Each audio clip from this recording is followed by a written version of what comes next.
di sana. Assalamualaikum warahmatullahi wabarakatuh.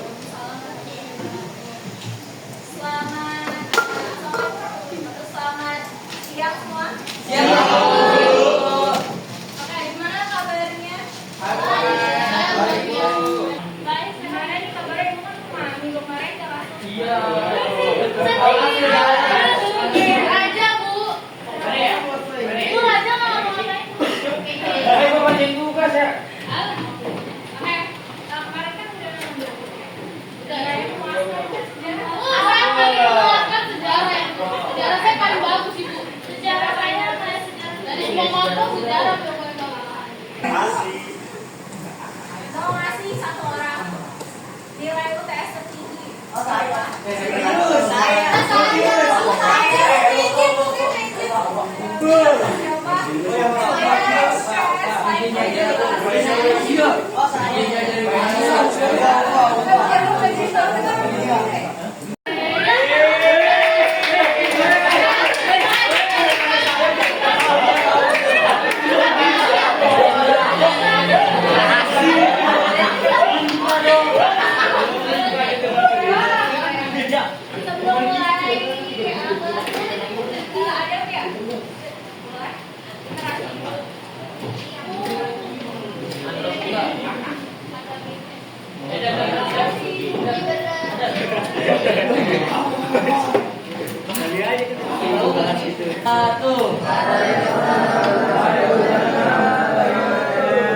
Selamat siang semua.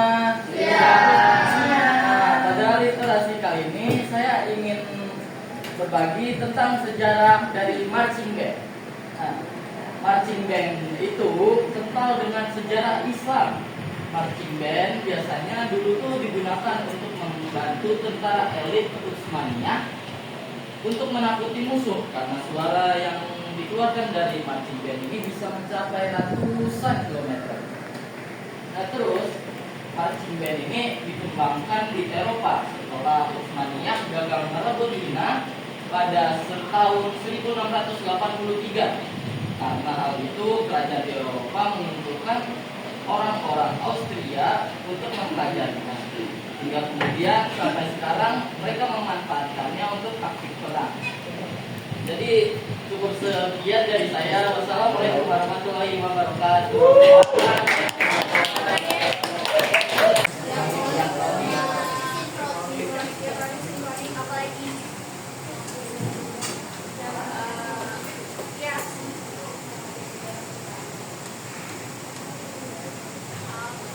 Ada lagi?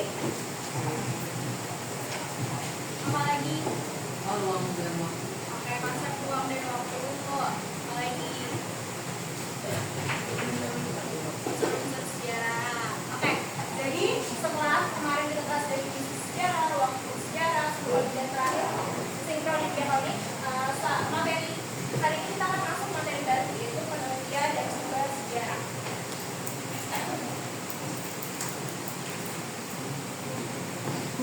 Oke, apa sih yang dimaksud dengan penelitian sejarah?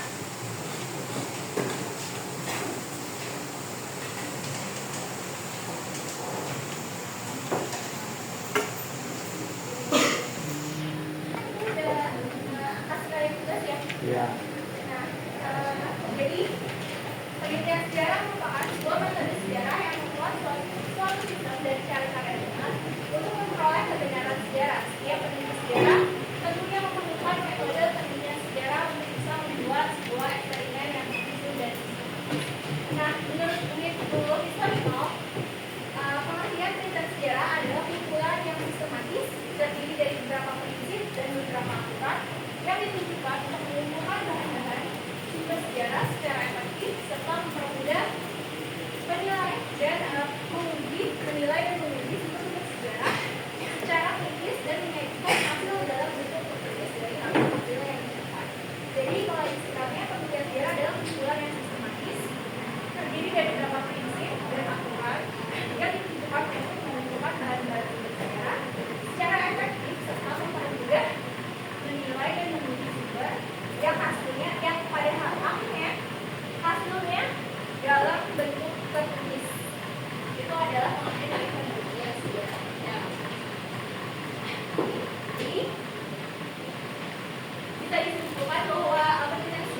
intelektual, yang mana artinya pemimpi harus menguasai topik yang dipilih. Di sini pemimpi juga harus paham dan tahu betul terkait topik apa yang akan dia pilih, topik apa yang akan dia bahas, atau topik apa yang akan dia kaji. Yang ketiga itu adalah pemilih topik harus memperhatikan juga sumber atau bahan penelitian. Di sini sumber dalam penelitian sejarah itu penting, karena kalau misalnya sumbernya kurang, nanti ujung-ujungnya kalian juga yang susah. Jadi sumber itu termasuk hal yang harus diperhatikan dan penting. Nah, beberapa hal yang perlu kita perhatikan dalam pembukaan topik. Yang pertama itu ada unik, dimana topik yang kalian bahas itu unik, maksudnya membuat orang-orang tuh kayak tertarik untuk baca, untuk mengkaji topik kalian gitu. Yang kedua itu ada bernilai 3 kesatuan, 4 orisinil, dan 5 praktis. Nah, topik penelitian diharapkan dapat memberikan informasi atau teori untuk mengarahkan topik penelitian pada sumber penelitian sejarah harus mencakup 5W dan 1H. Jadi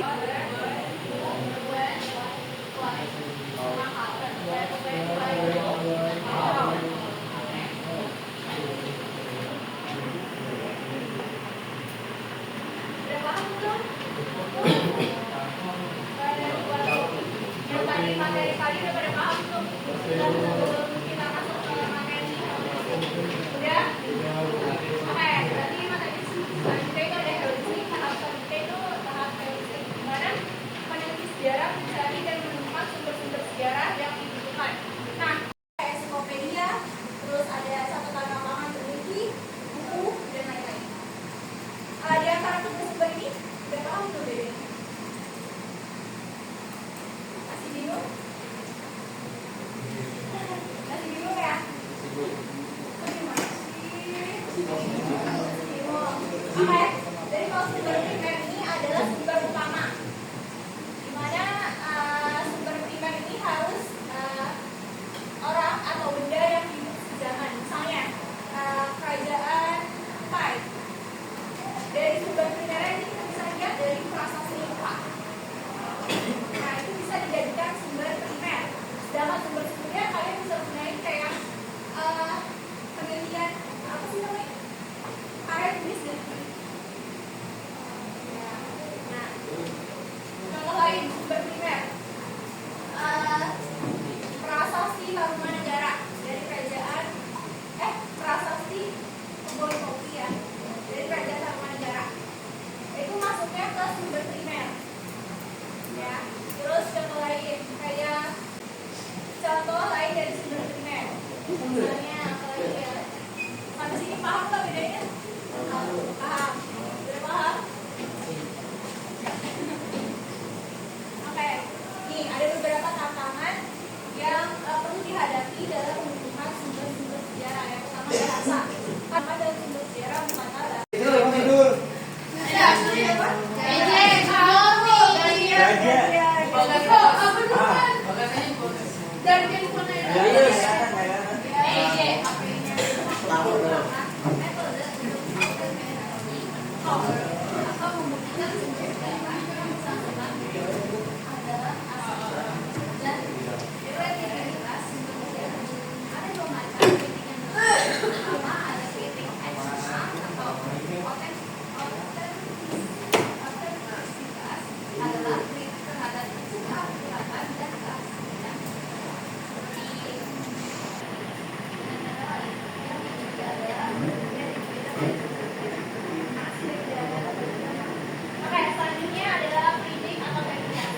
Jadi ini merupakan metode untuk autentifikasi dari pembuktian sumber sejarah. Di mana dalam sumber ini terbagi dalam sejarah ya terbagi menjadi 2, yaitu ada kritik eksternal dan kritik internal. Di mana kritik eksternal itu fokus pada waktu, bahan pembuatan sumber dan pembuktian keaslian.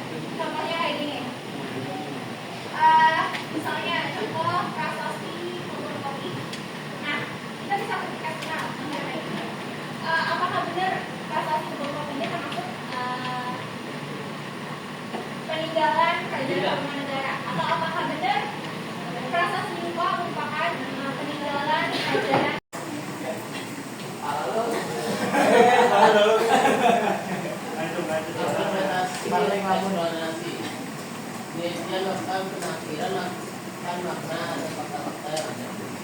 hubungan antara berbagai faktor yang harus diidentifikasi oleh kita deskriptif dan harus menghasilkan sejarah yang benar atau mendekati kebenaran. Ada dua cara melakukan interpretasi, yaitu analisis, menggunakan, dan sintesis, penyampaian. Rangkumannya adalah gimana peneliti di sini melakukan tafsiran akan makna atau sebuah yang ada, serta hubungannya akan berbagai faktor yang harus dideteksi oleh sebuah peneliti. Nah, pada tahap ini juga menjaga rekonstruksi peristiwa sejarah yang disampaikan secara deskriptif dan menghasilkan sejarah yang benar atau mendekati. Peneliti harus melakukan rekonstruksi. Pada tahap ini peneliti melakukan penafsiran dan rekonstruksi peristiwa, di mana hasilnya itu peneliti harus menulisnya secara tertulis. Terus peneliti juga harus mempunyai konstruksi atau sudut pandang sendiri terhadap topik yang diteliti. Yang terakhir itu adalah historiografi atau penulisan sejarah.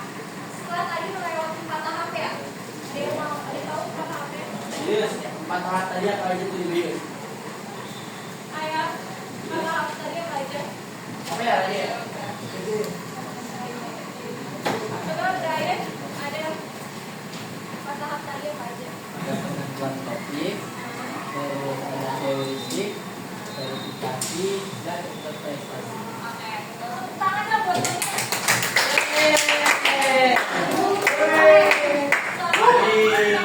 Tahap akhir yaitu historiografi atau penulisan sejarah, di mana di sini penulis melakukan rekonstruksi sejarah yang tadi terus ditemukan, diselidiki dan dituliskan. Di mana di tahap ini penulis mulai menulis karya ilmiahnya. Nah, ada beberapa langkah yang perlu diperhatikan dalam kaidah penulisan, seperti bahasa dan penulisan bersejarah. Bersejarah adalah Bersejarah. Aku Julius baca bu. boleh Iya, main baca tuh. Biro sama motor. Entar dia aja udah baru tuh. Mata aku burem depan. Iya saya. Indonesia oleh Satya Radio Mobilitas penemuan dari peninggalan berbagai peristiwa di masa lampau sebut sumber sejarah. Menurut Muhammad Ali, sumber sejarah adalah sesuatu baik itu berwujud atau tidak yang berguna bagi penelitian sejarah dari zaman purba sampai sekarang. Menurut Muhammad Yamin, sumber sejarah adalah kumpulan benda kebudayaan untuk membuktikan sejarah. Dapat disimpulkan bahwa sejarah adalah segala sesuatu baik itu dalam bentuk wujud atau tidak yang berguna bagi perkembangan sejarah serta dapat digunakan untuk membuktikan pengembangan sesuatu sejarah. materi selanjutnya itu adalah sumber sejarah. Nah, ini ada beberapa pengertian sumber sejarah menurut para ahli. Nah, sehingga dari pernyataan-pernyataan itu dapat disimpulkan bahwa sumber sejarah adalah segala sesuatu baik itu dalam wujud atau tidak yang berguna bagi perkembangan sejarah serta dapat digunakan dengan kebenaran suatu sejarah. Ngobrol aja dulu. Oke.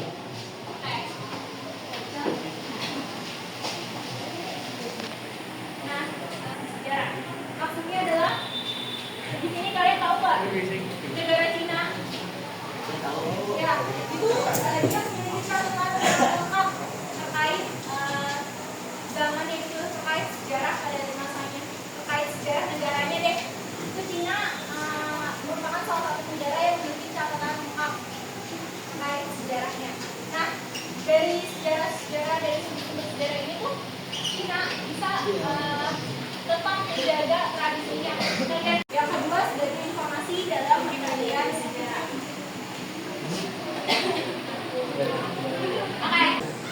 Oke, ini yang pertama itu sumber sejarah berdasarkan sifatnya. Yang tadi udah dijelasin itu ada sumber primer sumber sekunder. Sumber primer ini merupakan kesaksian orang yang mengalami, menyaksikan atau mendengar langsung suatu peristiwa sejarah.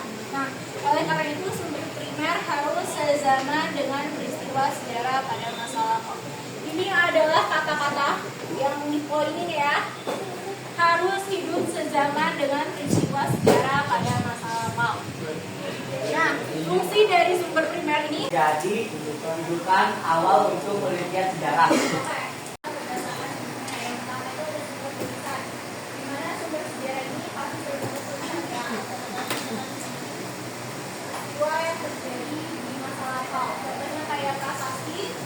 arsip, dan naskah kuno.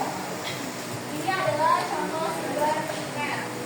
Sumber primer, sumber tulisan. Nah, oke, sumber tulisan.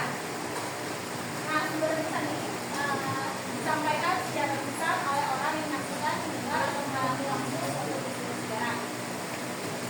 Di mana sumber tulisan dalam bahasa Inggris disebut juga dengan oral history. Nah, ada tiga sumber bagian. Yang pertama adalah keterangan dari pelaku atau naskah sejarah. Yang kedua itu ada toponimi, di mana toponimi ini adalah bidang keilmuan linguistik yang membahas tentang asal usul penamaan suatu tempat atau wilayah. Yang terakhir adalah tradisi tulisan. Benda adalah sumber yang diperoleh dari benda-benda peninggalan sejarah. Contohnya di sini ada artefak, fosil, dan bangunan. Sampai sini ada yang udah paham belum? Oke deh, sumber tulisan, sumber benda, udah paham? Tadi ibu mau nanya-nanya. Yang terakhir, terakhir nih, kayak sumber visual. Terus ada lukisan, peta. Nah, sumber audio itu seperti rekaman suara. Sedangkan sumber audio visual itu adalah gabungan antara audio dan visual. Contohnya seperti apa? Video dan film dokumenter. Kayak film 30 yang kemarin kita tonton. Itu masuk ke sumber audio visual. Terus film dokumenter lain. Ice Cold, Jessica Mille. Iya betul. Itu termasuk dalam sumber audio visual.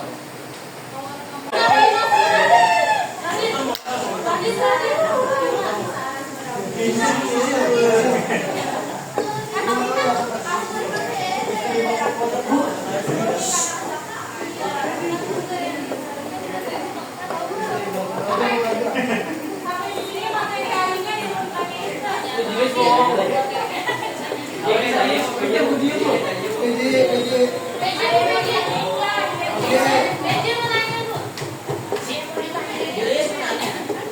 kalau nggak ada ibunya yang nanya.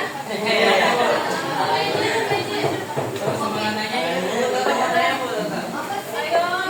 dong, ada yang nanya dong.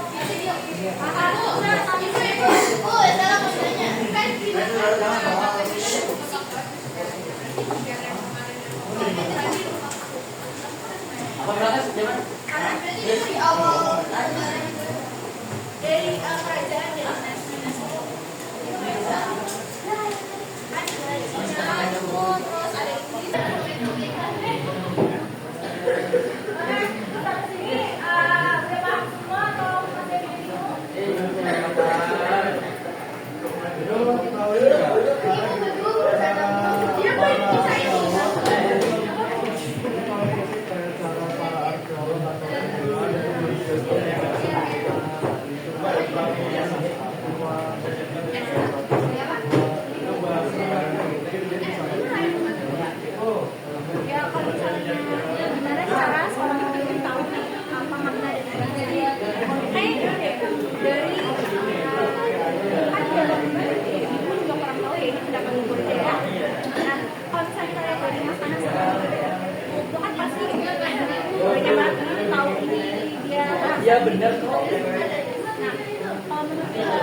Yeay.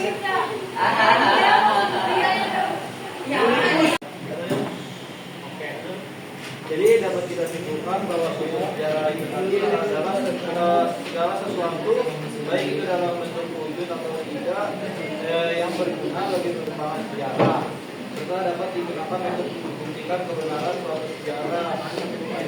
Tadi kan ada dua tuh, ada saya tangkap pada sumber primer sama sumber sekunder. Nah, contohnya itu kalau sumber primer itu ada dokumen resmi, misalnya surat, undang-undang, perjanjian, terus ada arsip dan catatan pemerintah, dan surat kabar dan majalah dari masa lalu. Kalau sumber sekunder itu contohnya buku sejarah dan artikel ilmiah. Terus ada juga contohnya ensiklopedia, dokumen dan laporan penelitian, serta yang terakhir biografi dan analisis kritis. Oke, tepuk tangan dong buat ada disumbuhin sama Raihan ya tentang materi hari ini. Jadi